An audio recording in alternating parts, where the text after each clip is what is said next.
Baik, kemudian huruf yang lain yang merupakan saudari dari inna adalah la'alla. Adalah apa? La'alla. La'alla ini digunakan untuk suatu pengharapan, ya, suatu pengharapan, ya. Sebagai contoh misalnya la'alla al-jawwa mu'tadilun, ya. Mudah-mudahan udaranya nyaman, ya, udaranya nyaman. Mu'tadil itu tidak panas, tidak dingin, ya, tengah-tengah. Berarti apa? Nyaman, ya. Kita lihat di sini al-jaw dia mansub karena apa? Kemasukan dengan la'alla yang merupakan saudari dari inna. Taib, kemudian huruf yang lain adalah la, ya. La di sini, ya, lebih khusus dia adalah la an-nafiyah lil jins, ya. La nafiyah lil jins. La yang digunakan untuk meniadakan jenis, ya, untuk meniadakan apa?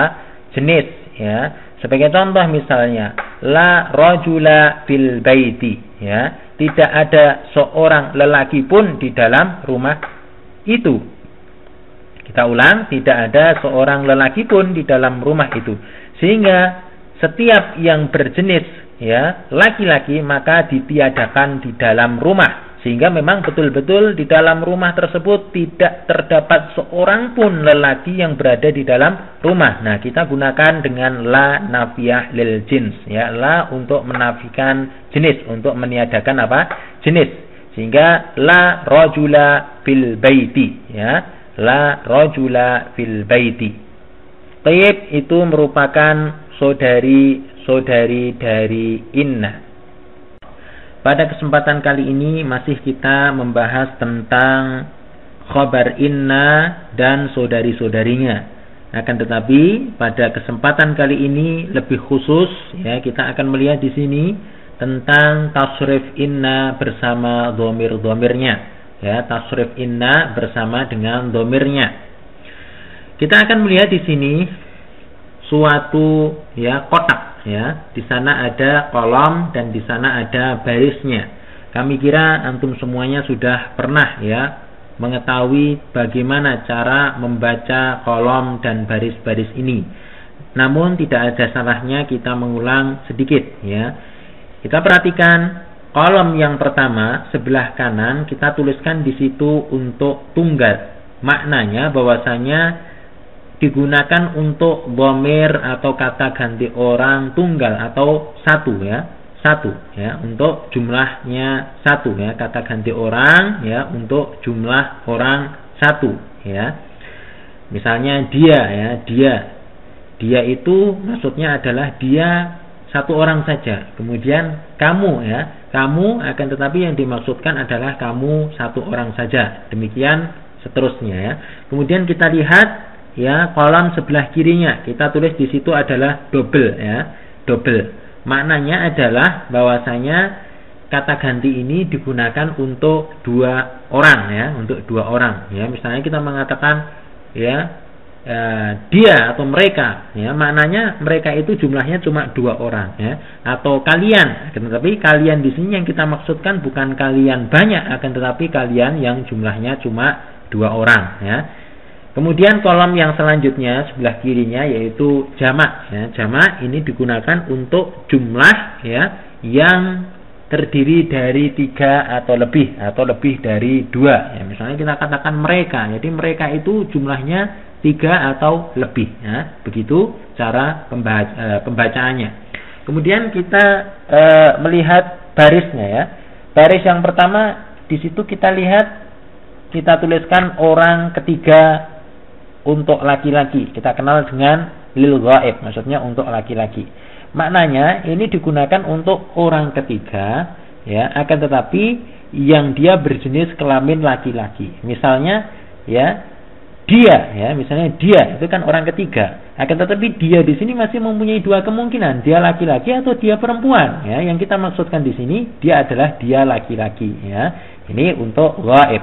Kemudian baris selanjutnya yang di bawahnya yaitu lil ghaibah, untuk orang yang ketiga akan tetapi dia itu perempuan, ya. Maknanya misalnya dia, ya, dianya berarti dia perempuan. Kalau mereka berarti merekanya juga mereka perempuan. Nah, kemudian untuk baris selanjutnya yaitu orang kedua, ya, orang kedua tapi di sini untuk laki-laki lil mukhatab, ya, lil mukhatab.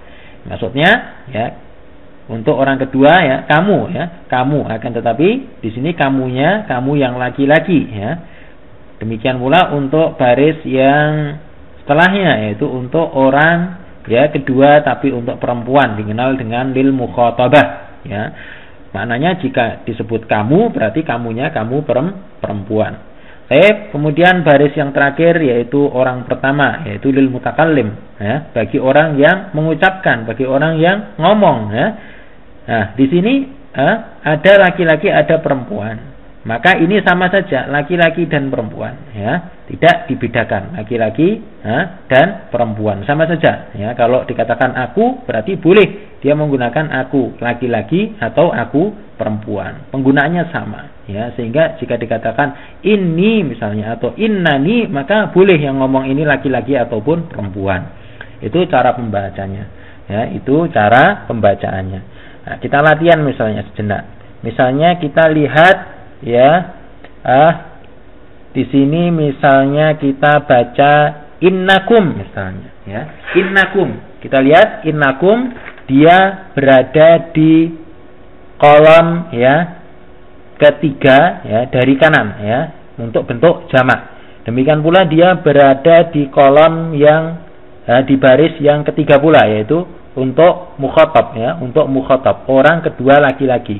Berarti maknanya innakum dia untuk jamak ya, untuk jamak ya, penunjukan dhamir atau kata ganti orang jamak, akan tetapi untuk yang berjenis kelamin laki-laki.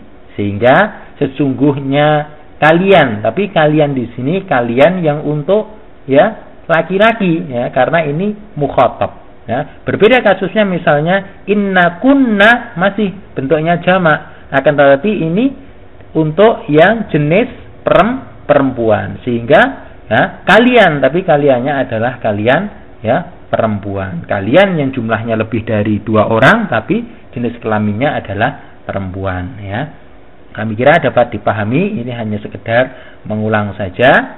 Nah, dalam pembahasan kali ini, inna dia bisa digabungkan dengan dhamir-dhamir tersebut ya. Dia bisa digabungkan dengan dhamir-dhamir tersebut, sehingga ya inna dia bisa bergabung dengan dhamir yang nantinya dia akan menjadi isim innanya ya, menjadi isim innanya ya. Namun sebelumnya ya, untuk lebih mempermudah, maka kita akan coba menghafalkan ya inna bersama dhamirnya ini. Ya, kita akan coba menghafalkan pelan-pelan urut dari atas ya menuju ke bawah ya. Innahu, innahuma, innahum, innaha, innahuma, innahunna, innaka, innakuma, innakum, innaki, innakuma, innakunna, innani, innana ya. Sekali lagi, innahu, innahuma, innahum, innaha, innahuma, innahunna, innaka, innakuma, innakum, innaki, innakuma, innakunna, innani, innana. Nah, khusus untuk innani dia bisa kita ringkas menjadi inni ya. Demikian pula untuk innana kita bisa ringkas menjadi inna ya. Baik ya, itu adalah tasrif inna bersama dengan dhamirnya, sehingga penggunaannya manakala ada dhamir huwa ya, kita ingat huwa ya. Huwa ini adalah tunggal untuk orang ketiga tunggal, maka manakala disambung dengan inna tidak menjadi inna huwa tapi berubah menjadi apa? Innahu. Demikian pula misalnya kita ambilkan contoh misalnya antuma ya, misalnya antuma untuk jenis laki-laki ya, antuma untuk jenis laki-laki, maka tidak menjadi inna antuma tapi ya berubah menjadi innakuma ya, ditasrif sesuai dengan ya dhamirnya. Contoh yang lain misalnya ya hunna ya, misalnya ya hunna, kalau hunna ya ini kita lihat sama ya, inna hunna ya, inna hunna ya.